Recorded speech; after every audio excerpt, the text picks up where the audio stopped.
السلام علیکم ورحمۃ اللہ وبرکاتہ۔ نحمدہ ونصلی علی رسولہ الکریم، اما بعد۔ عزیز بھائیوں، ہر سال بہت سے مسلمان بھائی سوال کرتے ہیں کہ فوت شدگان کے لیے قربانی کرنا جائز ہے کہ نہیں۔ میں نے نبی رحمت صلی اللہ علیہ وآلہ وسلم کی میرے علم میں کوئی صحیح حدیث نہیں ہے کہ جس میں میت کے لیے خاص طور پہ قربانی کرنے کا ذکر ہو۔ ہاں عزیز بھائیوں، میت کے لیے صدقہ کرنا جائز ہے۔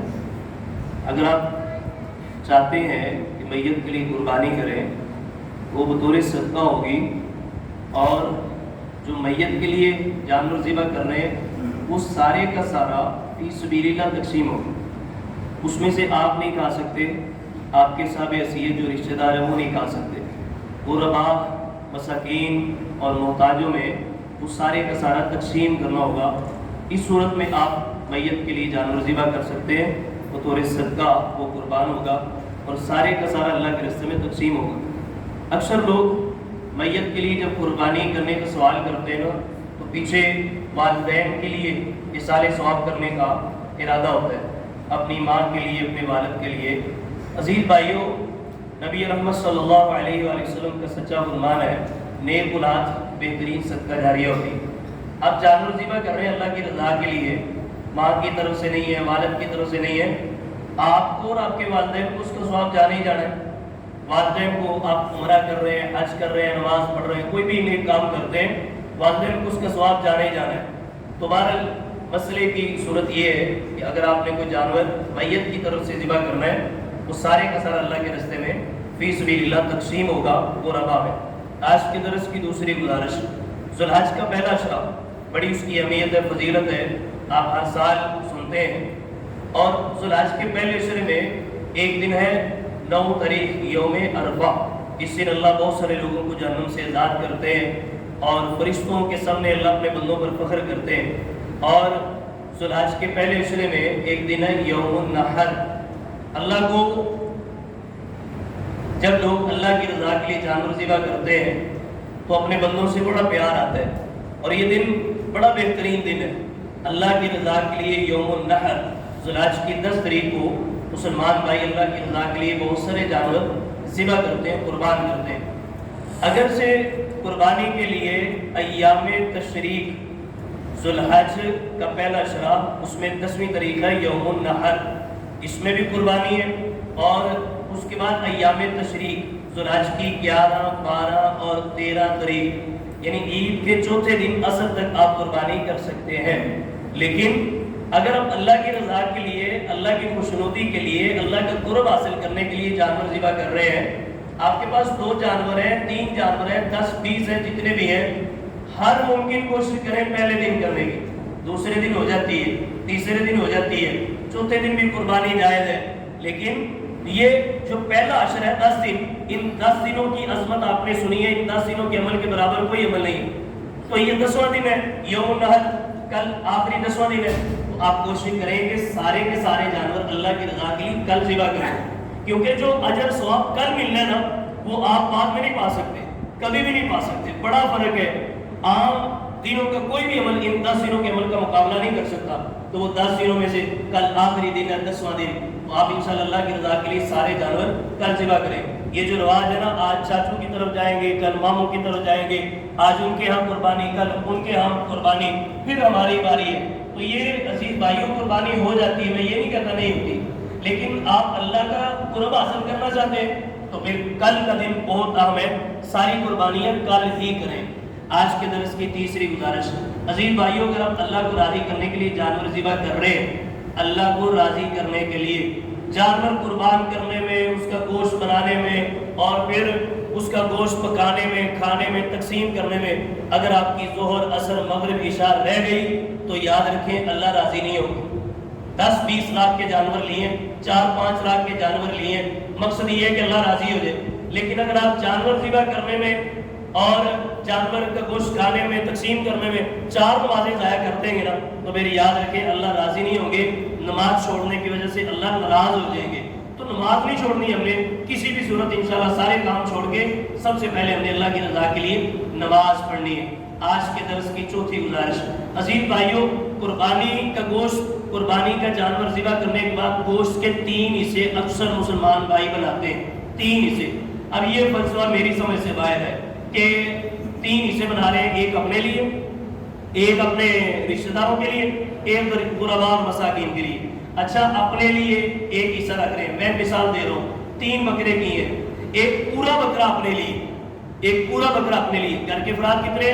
5-6، ان کے لیے پورا بکرا، ایک بکرا رشتہ داروں کے لیے، رشتہ داروں کی زیادہ سے زیادہ یا کم سے کم تعداد 30 50 60 70 تک ہوتی ہے، ایک بکرا 4-5 افراد کے لیے، اور ایک ہی بکرا رشتہ دار جن کی تعداد 50-60 ہے ان کے لیے، اور پھر ایک ہی بکرا غرباء کے لیے جن کی تعداد لاکھوں میں، 4-5 بندوں کے لیے ایک بکرا، 4 اور 40-50 رشتہ داروں کے لیے بھی ایک بکرا، اور پھر لاکھوں غرباء اور مساکین ہیں، یتیم بچے بیوہ ہوتے ہیں، ان کے لیے بھی ایک بکرا۔ یہ کہاں کا انصاف ہے؟ یہ پتہ نہیں کس نے تقسیم بنائی۔ میں اللہ کرے میرا گمان غلطی ہو، اللہ نہ کرے، ہم میں سے اکثر لوگ کچھ ایسے بھی ہوں گے کہ جو یہ تقسیم کسی دلیل کی بنیاد پر بنا رہے ہیں۔ میں نے کوئی حدیث نہیں پڑھی، میرے پاس کوئی دلیل نہیں ہے، اگر کسی کے پاس یہ دلیل ہو تو مجھے ضرور بتائیں تاکہ میرے علم میں اضافہ ہو۔ عزیز بھائیو، ایسے نہیں کرنا چاہیے، زیادہ سے زیادہ اللہ کی رضا کے لیے، اللہ کی رضا کے لیے گوشت کو تقسیم کرنا ہے۔ یہ پیپلز کالونی ہے، ماسٹر سٹی ہے، سٹی ہاؤسنگ ہے، کنار ویو ہے، ماؤنٹن روڈ ہے، جس گلی میں داخل ہو دل خوش ہو جاتے ہیں، اونٹ بھی نظر آتے ہیں، بیڑے بھی نظر آتے ہیں، بکرے بھی ہیں، بڑی قربانی لوگ کر رہے ہیں۔ آپ کچی آبادیوں میں جا کے دیکھیں، میں اللہ کے گھر میں باوضو کھڑا ہوں، میں نے وزٹ کی ہے، پچھلے سال بھی میں نے کیا تھا، اس سال بھی میں نے کیا ہے۔ میں کچی آبادیوں میں گیا جو ہمارے قریب ترین ہی ہے، پوری گلی میں مجھے ایک بکرا بھی نظر نہیں آیا۔ تو ان کا کون سوچے گا؟ مسلمان تو سارے ایک جسم کی مانند ہیں، ہم سارے بھائی ہیں، تو کچی وادیوں میں گوشت لے کر جائیں، جانور کو ذبح کرنے کے بعد سسرال کی طرف اٹھ جا رہی ہے، ران جا رہی ہے، اپنے رشتہ داروں میں یہ گوشت کی تقسیم ہو رہی ہے، اچھی بوٹیاں ساری اپنوں میں تقسیم ہو گئی، غرباء کے لیے کیا ہوگا؟ تو عزیز بھائیوں، گوشت کے جانور کے 3 حصے کرنا یہ کسی حدیث میں نہیں ہے، زیادہ سے زیادہ اللہ کے رستے میں تقسیم کرنا چاہیے۔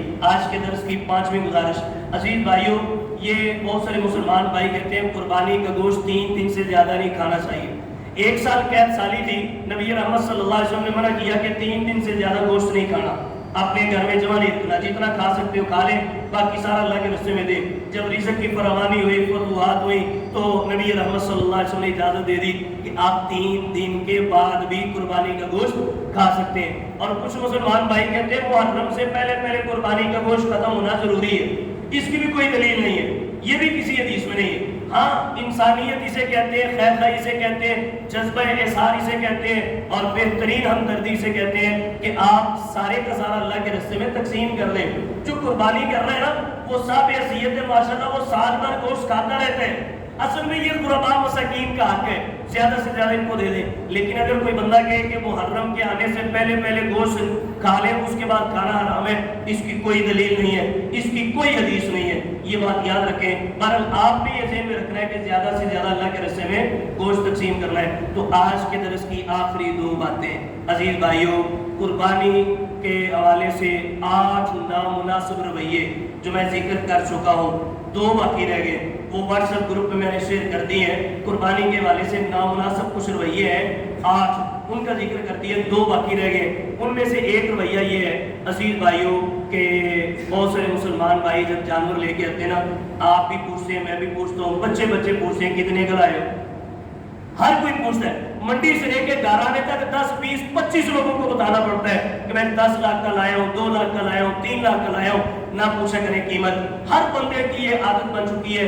کیا بوڑھے، کیا جوان، کیا بچے، چھوٹے بچے گلیوں میں پوچھ رہے کتنے کا لائے، کتنے کا لائے۔ بھائی وہ اللہ کے لیے لے کے آیا ہے، اللہ کو پتہ ہے یہ کتنے کا لے کے آئے، آپ کو قیمت بتائے وہ کیوں؟ کس لیے وہ آپ کو قیمت بتائے؟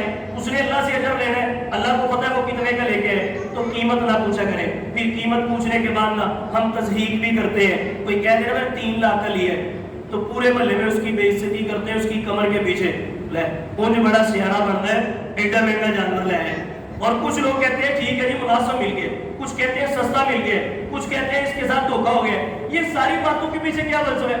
نہ پوچھے کتنا کا لے کے آیا، کتنے کا نہیں لے کے آیا، اس کا اور اس کے رب کا معاملہ ہے. یہ اگر 2 لاکھ اس نے خرچ کیا تو اللہ کے لیے کیا.